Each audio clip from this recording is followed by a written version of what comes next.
So then what I do is I simply take the leaves off the stem like this. Simple.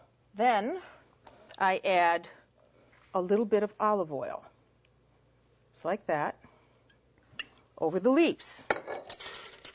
You toss those leaves and you put your oven on at 350 degrees. Because I'm going to make a confession to you. Boiled kale doesn't do a thing for me, but roasted kale does. So, get out a bake pan, and after you've got this all glistened with olive oil, you place it right there on your baking pan. Spread it out so this can all roast evenly. You may have to use 2 pans.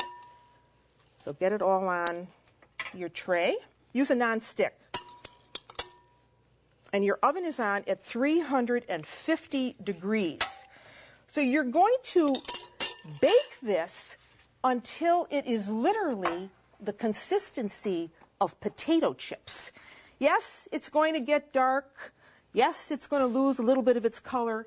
But the flavor is going to really intensify. You hear that crunch? Now that's crispy kale. And we're going to use that now to make a salad that I think you're really going to love. So there's the kale all crunched up. So now with this, we want to make a dressing. A teaspoon or so of honey. So a teaspoon of honey, well, that's more than a little teaspoon, but I'm going to put that in there. That's just going to give a nice sweet flavor to this dressing.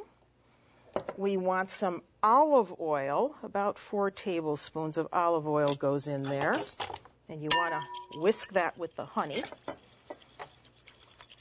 And then, of course, we have to have a little salt.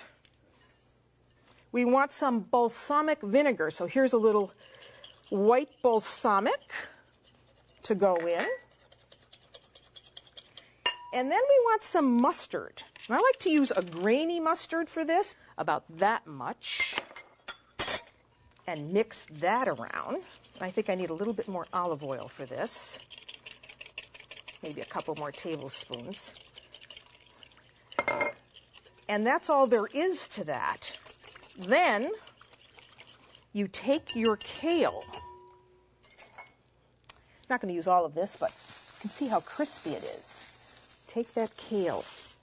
You put it right there. It's so ethereal. I just love working with it. And you mix that around in the oil. You got to be careful because you don't want to lose that crispiness.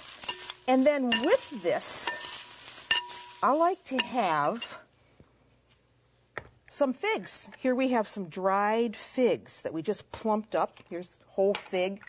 We just plumped it up, then we diced it up. We put that in with the kale.